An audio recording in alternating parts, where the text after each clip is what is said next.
Welcome to Story Lab. This week, we're talking about trust, while we look at the story of a man who had a lot to worry about. Oh, and we're also going to be doing this.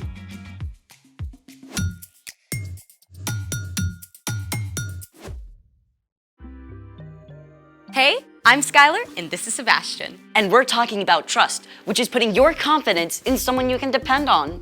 Sebastian has an experiment planned for us today that I'm trusting will be incredible. Yeah, about that. You said you have something really cool. I did. I do. So... I didn't actually test it out yet. you don't think it's gonna work? I'm just a little worried. Well, what is it? This. We're gonna have a snack? No, we're gonna balance these forks together at once on the end of this toothpick, on the rim of that glass. Seriously? See, I knew it. No. We should try it. You'll think it'll work? I don't know, but just because you're worried doesn't mean we shouldn't try. Well then, let's make it. Step 1, interlock the tines of the fork. All right, what if we, did it. That wasn't so bad. Step 2, stick the toothpick through the middle of the fork. And yes. So far, so good. Step 3, balance the forks on the rim of the glass. And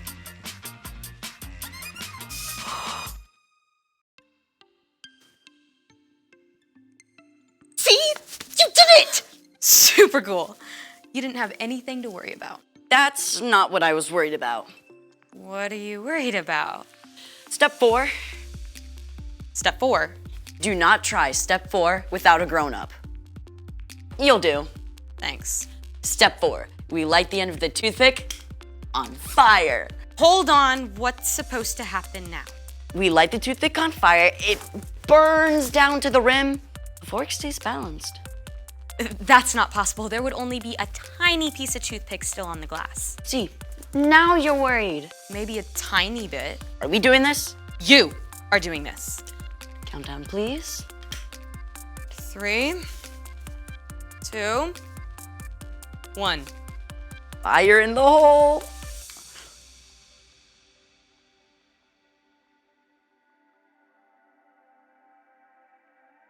What?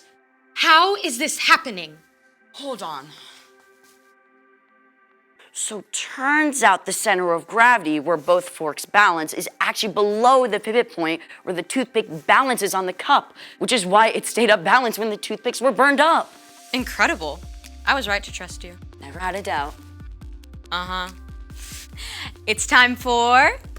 The story before the story. Today, we're in the very first book of the Old Testament, Genesis. The incredible world God made was broken. But God had a plan to bless the whole world through one family, God chose Abraham, who had a son named Isaac. who had twin sons named Esau and Jacob. Jacob tricked his big brother out of his rights and blessing as the oldest. And Esau was so angry that Jacob ran away for more than 20 years, which is where our story starts. Take it away. Hey everyone, I'm Erica. Let's talk about Jacob and Esau. Things had been bad between these brothers their entire lives. So bad that Jacob stayed away for 20 whole years. Jacob had been living with his uncle Laban, and he had a big family of his own with lots of kids. But then, God spoke to him. Go back to your father's land and to your relatives. I will be with you. Now, if you were Jacob, you'd probably be feeling all kinds of things. First of all, you might be kind of excited about getting to go home after so long. But at the same time, when you last saw your brother Esau, he was so angry, he wanted to kill you. Is he still mad? Or has he cooled down? Maybe you can actually hang out and be friends, or not. Jacob set out with his whole family, and when he got close to home, he decided to play it safe. So, he sent a message to Esau. I don't want my brother to think I'm coming home to beg for help or anything, so tell him I've been staying with Laban and become wealthy. Now I hope I can please you. The messenger left and returned. We took your message to Esau, and now he's coming to meet you. With 400 men! Say what? 400 men does not sound like a welcoming party. 400 men sounds like an army. Jacob was worried. Jacob separated his family and his herds into 2 groups, figuring if Esau attacked one group, the other group could escape. But then he did something a little more helpful. He remembered to talk to God. Lord, you have been very kind and faithful to me. Please save me from the hand of my brother Esau. I'm afraid he'll come and attack me and my family, but you have said, I will surely give you success. I will make your children as many as the grains of sand on the seashore. Jacob held on to God's promises, and then he decided to show his good intentions by sending a little gift to Esau. Well, not so little. I need 220 goats, 220 sheep, 30 camels, 40 cows, 10 bulls, 30 donkeys.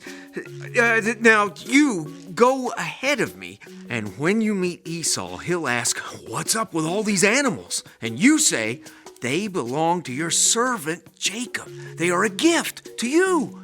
Jacob is coming behind. On it. Me too. Ditto. The whole time, Jacob was thinking, all these gifts will give Esau time to cool down, and then maybe when he finally sees me, he'll welcome me. Jacob even sent his whole family ahead, across the river, figuring that Esau would not hurt them. Then, Jacob spent the night alone, wrestling with God. Literally. But that's another story.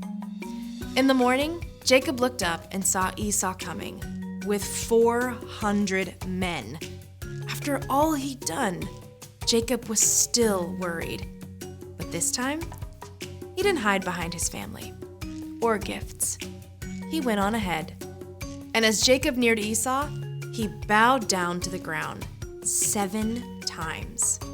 It's the moment we've all been waiting for. The brothers finally meet. Jacob and his whole family are all tensed up because this could turn into all-out war at any second. But instead, Esau ran to Jacob. He hugged him and kissed him, and both brothers wept for joy. After all that time, their family was reunited. Esau asked, Who are all these people with you? They are the children God has so kindly given me. Why did you send all those herds I saw? I hoped I could do something to please you. I already have plenty, brother.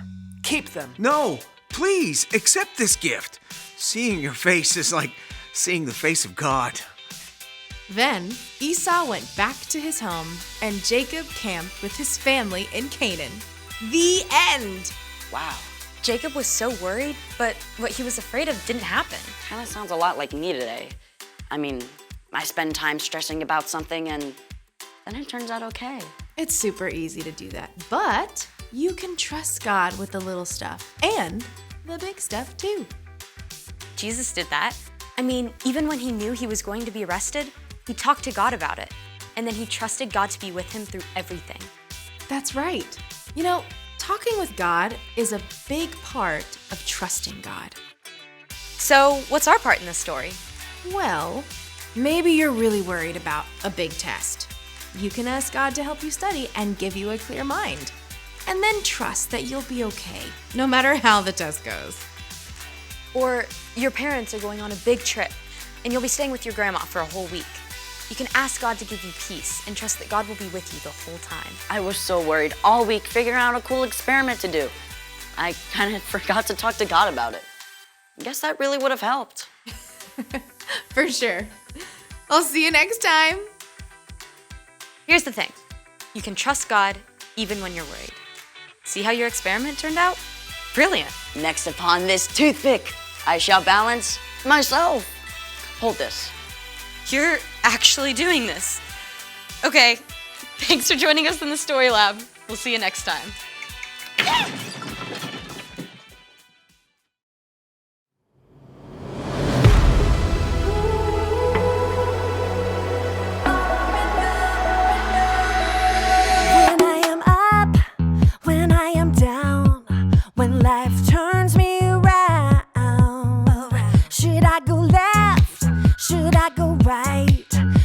I be walking in circles in my mind?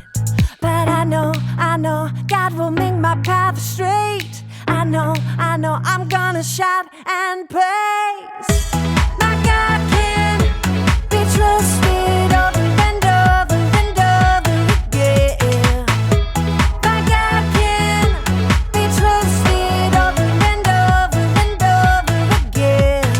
Over and over and over again.